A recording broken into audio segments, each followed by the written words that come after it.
Hey there, truth seekers. I'm Larry Litton, your guide through the maze of modern politics and power dynamics on liberty, leadership, and lies. Each episode will challenge the narratives, expose the lies, and celebrate the leaders who champion true liberty. Get ready to question, learn, and maybe even change your mind. So let's dive into the truth together. Good Monday morning, ladies and gentlemen. I have another special guest for this week's episode. And like my previous episode, it will be coming to you in two parts. Part one today and part one will be released next Monday. My guest for the next 2 weeks is an individual named Jamie Miller. Mr. Miller has been professionally engaged in Florida politics since 1998, and he has earned a reputation as being a trusted voice in the field. His insights have been featured in nearly every major daily newspaper in the U.S., and he has appeared on live radio programs, including Radio Free Russia, as well as live television broadcasts. Over the years, he has spoken with many diverse audiences, from intimate groups to large gatherings. He is married to Jennifer Bash and enjoys spending time with her 2 adult sons, daughter-in-law, and 2 granddaughters.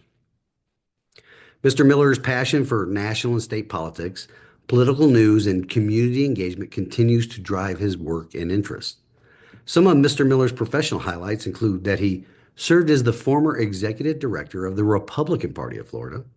He was also the campaign manager during a U.S. Senate campaign and in crisis for a sitting member of Congress. He was also the director of field operations for Florida's pivotal 2000 election and recount, along with many other accolades that I will get into next week. Like most of my interview episodes, right after the podcast intro, we're going to dive right into the discussion. The discussion this week will not be presented in 2 separate segments as I usually do when I'm doing a solo discussion. It just makes the show easier to listen to without interruption. With that, let's take a stand in the arena with Mr. Jamie Miller this week, folks, and get on with the show. Welcome to Liberty, Leadership, and Lies, the podcast where we unravel the complex web of politics, power, and deception. Each week, we dive into the stories behind the headlines, exploring how liberty is eroded and the selfishness of our political leaders, as well as the lies that shape our world. Join us as we dissect the truth from fiction by examining the tactics used by the new aristocracy, the political class, at the local, state, and national levels of government as we dare to challenge the status quo. Get ready for thought-provoking discussions, exclusive interviews, and a journey into the heart of what really drives our society. Liberty, Leadership, and Lies, where your understanding of the world begins to change. Tune in every Monday morning and prepare to see beyond the veil. All right, ladies and gentlemen, we're going to welcome Jamie Miller to the podcast this week. He's, well, I'll just let him introduce himself. Jamie, go ahead. Hey, I'm about a 30-year political consultant, mostly in Florida. I've run campaigns in North Carolina, West Virginia, and Mississippi as well. I'm a former executive director of the Republican Party of Florida. I'm a veteran of the 2000 presidential race in Florida and recount. So if you're of a certain age, you might remember that. People are getting older and older not remembering that. And I was a senior advisor in Florida to Newt Gingrich's presidential campaign. And I currently am a political consultant, but I also write a Substack called Reasonable Arguments. And my wife and I have a podcast on your favorite platform of that same name, whether it's Rumble, Spotify, YouTube, Reasonable Arguments. And I'm also the author of American Speeches That Changed History.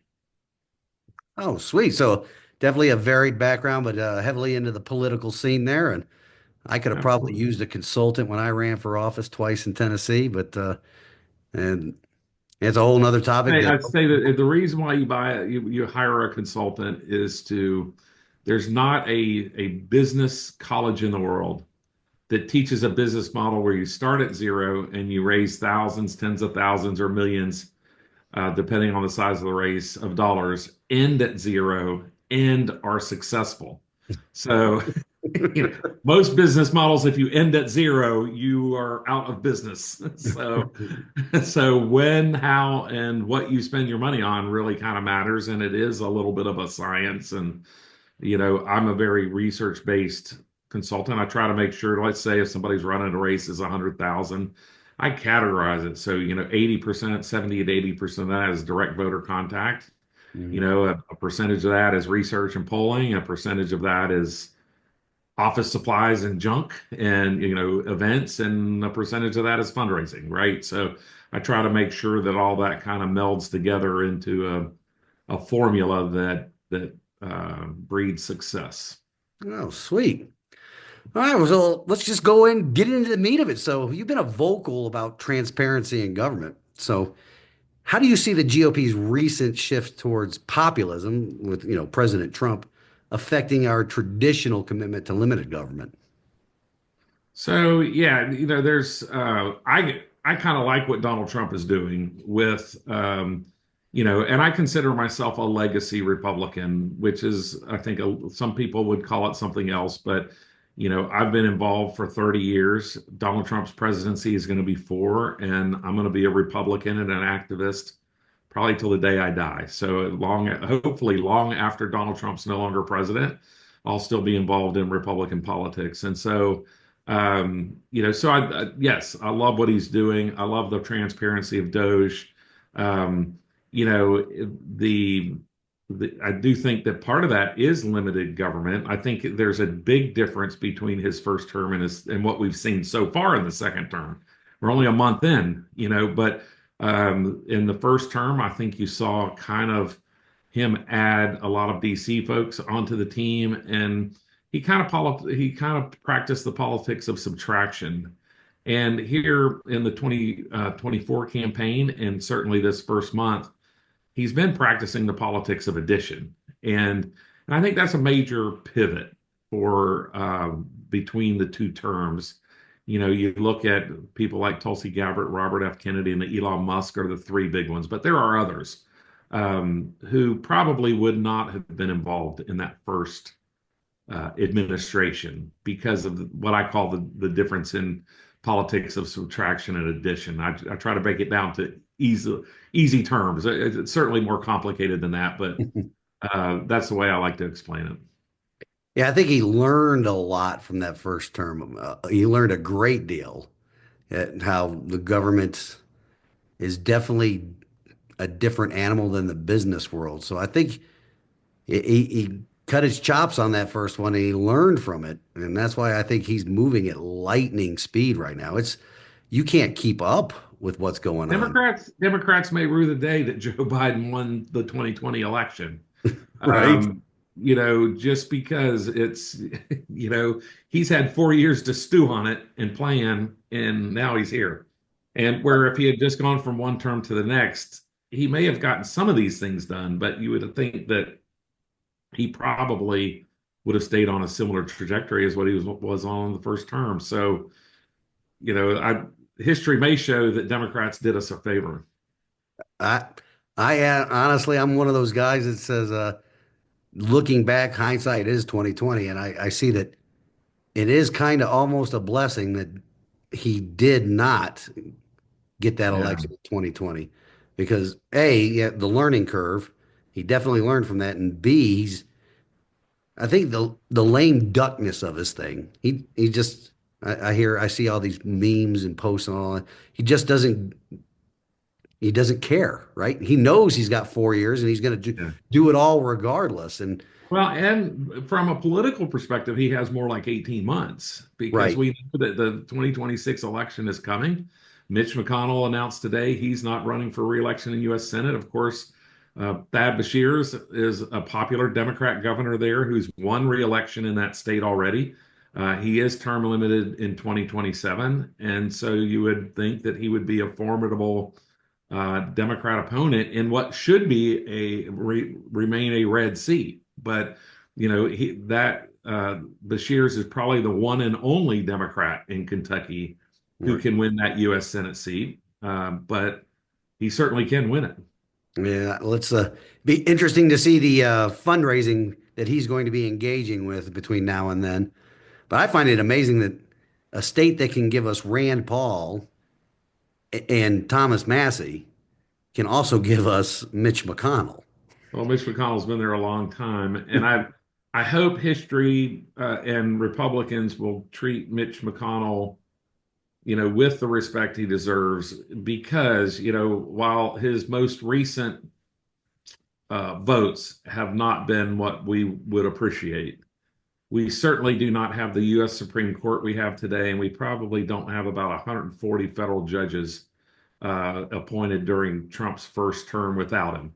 And Absolutely, we got to so, give him credit where credit's due. That right. And so I just, I'm willing to be critical where criticism is due, but there's also a lot of credit due there. And there's nobody who knew the rules better than Mitch McConnell, and he certainly used them to maximum advantage in Trump's first term, especially with those judicial appointments.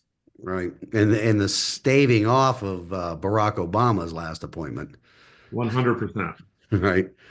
So you mentioned you're kind of like an old school Republican from the old guard. So people call him I've been involved since Democrats were in charge of Florida.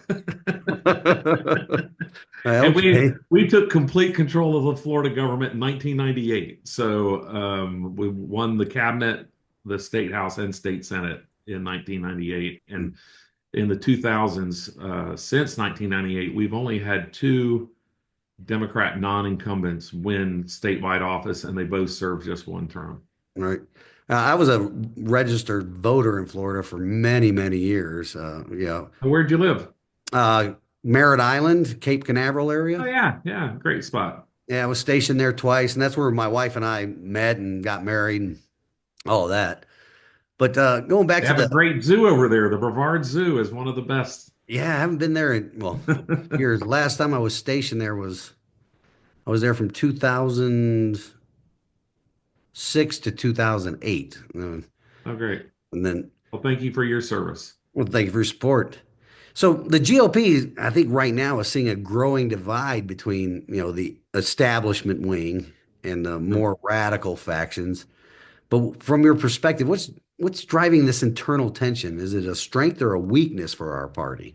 Yeah, so I always say it's much ado about nothing, and not that it's nothing, but since Barry Goldwater in 1964, about every 12 to 16 years, Republican Party has gone through a more or a conservative influx. We had Reagan in 1980, brought in a lot of young people. That's when I first started paying attention. I wasn't a voter yet, but I started paying attention with Ronald Reagan in 1980. I kind of came along under Newt Gingrich in 94. And then you had the Tea Party 16 years later in 2010.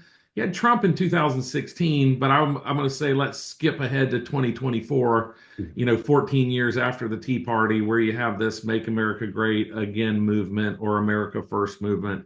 And just like me in 1994, I thought, hey, I'm here. I'm here to save the day. I'm here now, guys. Mm, I'm the one. You can start doing things my way because you guys have been screwing it up, right? And right. so I don't blame people who look at the Republican Party and look at it as chaotic. Even those people in Florida who look at, even though we've been in control and been able to maintain majorities for 25 years or 27 years, and coming to the party, I've always welcomed people with open arms. The Tea Party, I've always been somebody who's like, listen, if you want to come, yes, please join it. I'm not right because I've been here forever, Mm, but you're not right because you're brand new. We have to continue to work together, and these factions are going to have to work together if we're going to be successful throughout Trump's term and certainly in 2028. And so, while Trump will have a great sway over primaries and things like that in 2026, it's going to be that 2028 and beyond. And I'm somebody who just welcomes all comers and says, hey, listen, I hate the word rhino. Just because you disagree with me on this one issue doesn't, I think it's a weak argument when people disagree to say, oh, or you voted this way and now we're going to primary you. I'm not saying we shouldn't have primaries. I'm just like, listen, there's a finite amount of resources. And I've seen political parties in the past, all the way from the city and county level, state, federal, um, kind of get in front of their skis a little bit. Mm, And they think, oh, well, we took this, so now we're going to take that. And it's like, listen, if you took this, you might be able to take that, right? mm, So, but you're probably not going to take this in one bite. And right. so, so it needs to be methodical, it needs to be strategic, it needs to be people working together, and to the extent that we're able. And in Florida, for instance, we have kind of these Trump groups or America First groups. They're not really Republican Party groups, and they come out and they then put out mail saying, "Oh, we're the Republican Party and we endorse these candidates," and it just creates chaos among for voters. And in Florida, at least in 2026, we have a real opportunity. Democrats have a real opportunity statewide. They're probably not going to win back the legislature, but they have the chance, depending on the candidate, depending on Republican candidates, to Mhm. win, a statewide cabinet office or two, or maybe even governor. Right. Um, and so, it's going to take unity to ensure that that doesn't happen. And I think, and I've discussed this on my podcast, quite a bit. The problem with the conservatives in the Republican Party. Well, I'm very conservative, but our main problem is that, and it's the opposite problem that the Democrats have. We're individualists, Hmm. while the Democrats mostly are collectivists. So they work together very, very well. Right, While the conservatives, and you could have two, three, four great conservatives, they're all going to have different ideas on how to meet their objectives, right. different objectives, so they don't tend to work together very well. I think this 2024 presidential election coalesced not only just the conservatives, but it coalesced a whole bunch of people, and that is a roadmap for how we can do the Republican Party itself can continue to grow. I saw recent polling now, came out today or yesterday about the congressional approval rating. And this is the first time in decades that the Republicans are viewed more favorably than the Democrats. So that's something we have to build upon. And it may take a little bit of collectivism to do that.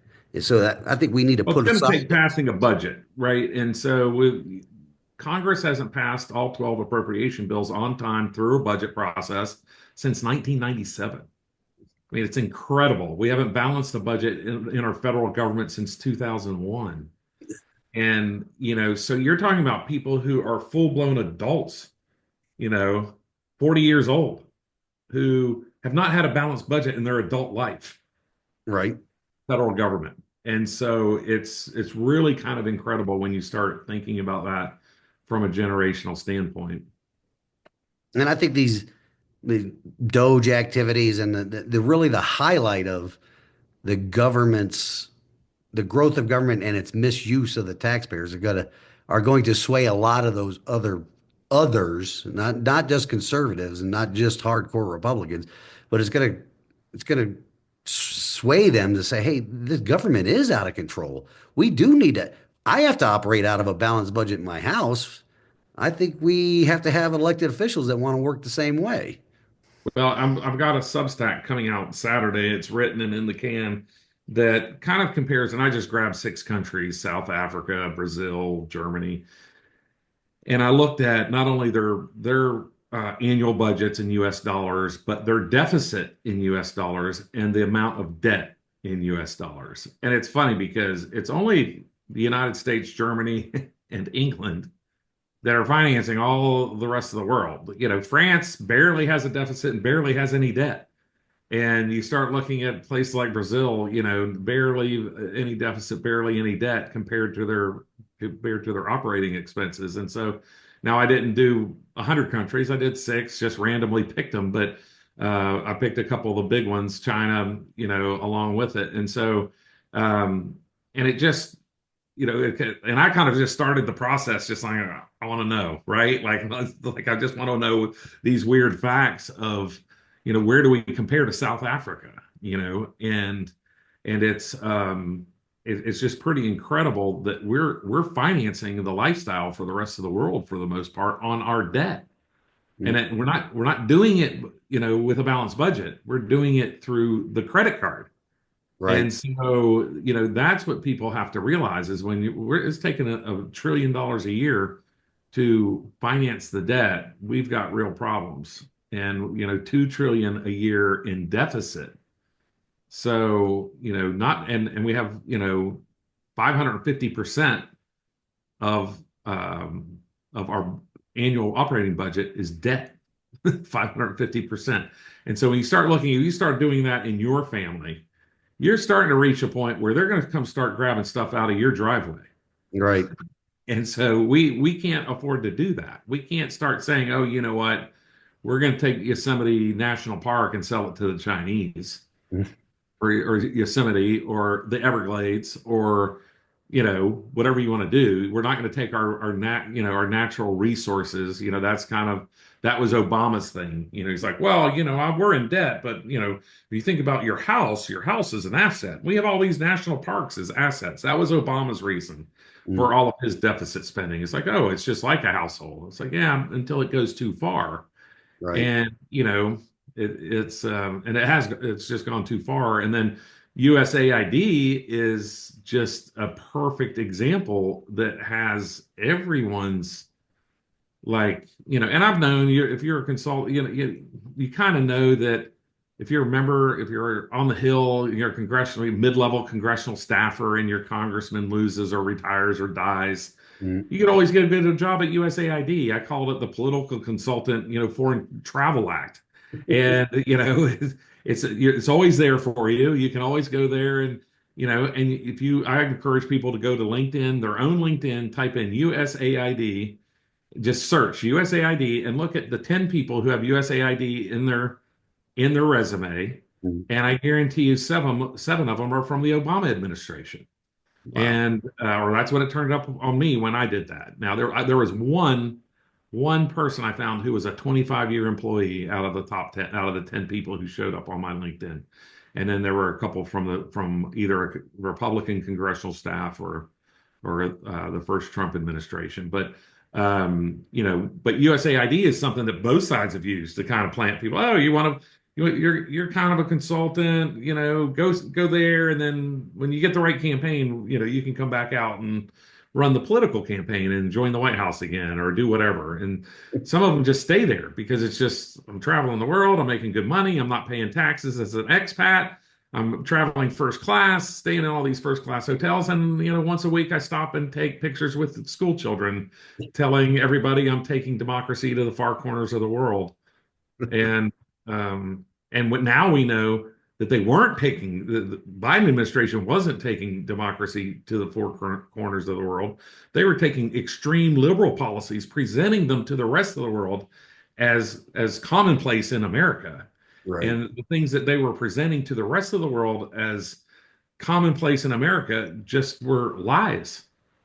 Mm. All the DEI stuff, and Go it's down the list. Go down it's the list. I mean, it's terrible.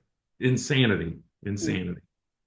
So the GOP, I mean, recently, especially with the emergence of Trump, I don't know how his connection with the average American, they become the party of rural America. I mean, but we're still losing ground now in urban and suburban areas. What strategies do you think the GOP can adopt to reclaim influence in these Well, shifting geographic I backgrounds? don't know the geographic numbers, but I do know that the demographic numbers are, the only demographic Kamala Harris gained on was white college educated women over the age of 40.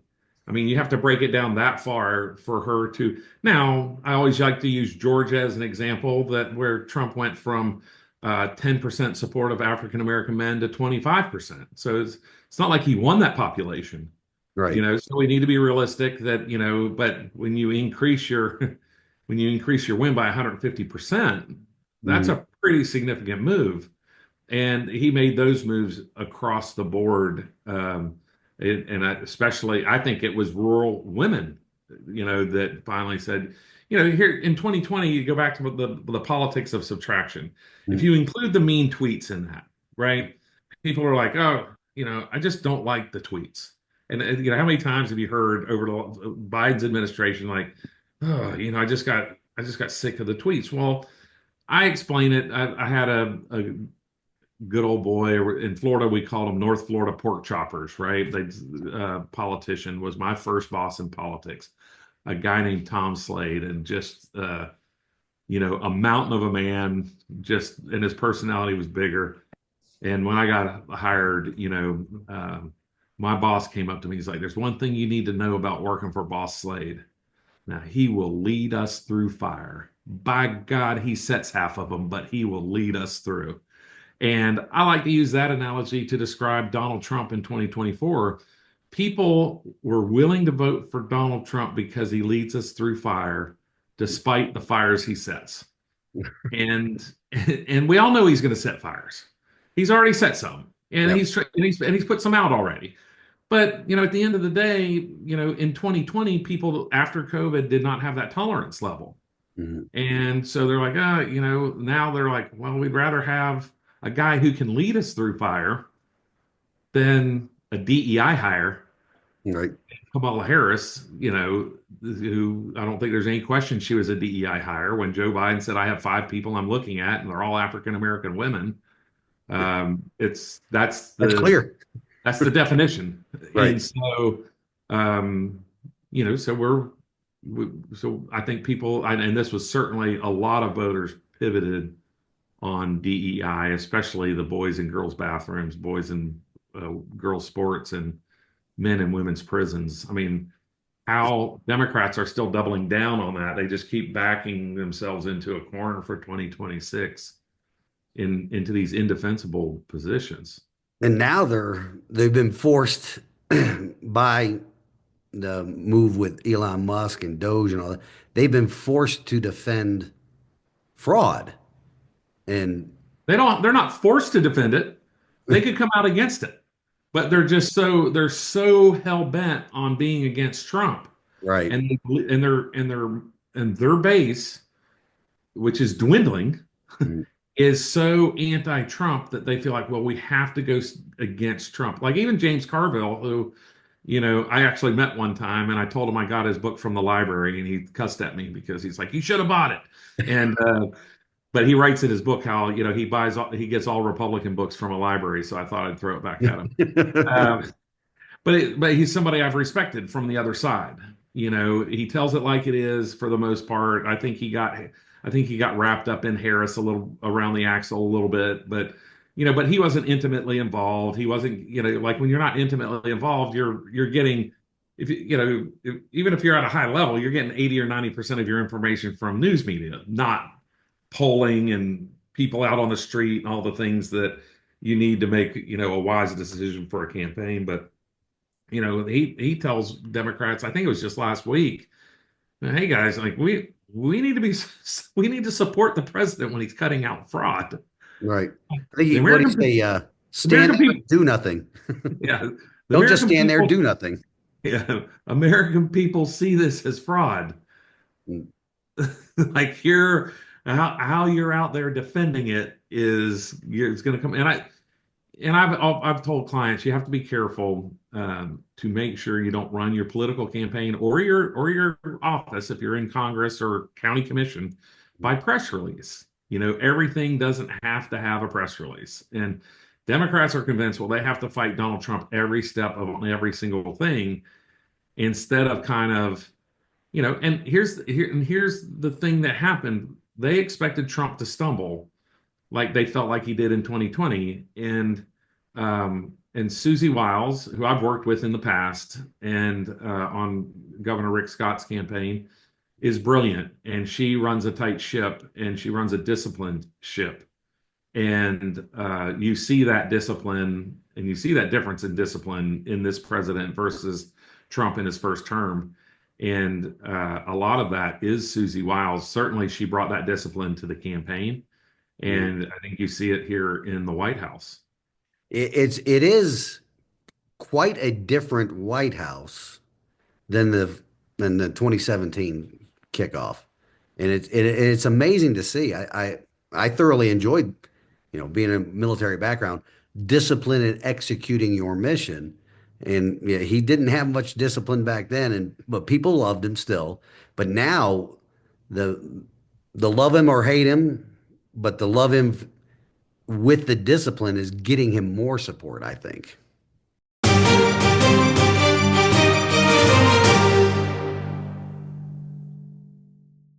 Well, folks, that wraps up part one of this two-part interview with Mr. Jamie Miller. I sincerely hope you're enjoying the discussion so far, and I'm looking forward to the conclusion in next week's episode. You can find Mr. Miller at his website of reasonablearguments.com. On his webpage, you can find a link to his best-selling book, which we'll mention next week, along with numerous articles he has written. Now, this week's wisdom from God's Word comes to us from the book of Proverbs, chapter 15, verse 22. Without counsel, plans fail, but with many advisors, they succeed. Much of what we discuss today, as well as in next week's conclusion of the interview, is wise counsel that many in today's Republican Party should be listening to as we move into the next phase of the never-ending political battles in our republic, the 2026 primary elections. Until next week, ladies and gentlemen, let's take a stand in the arena together. Reveille, it's time to wake up.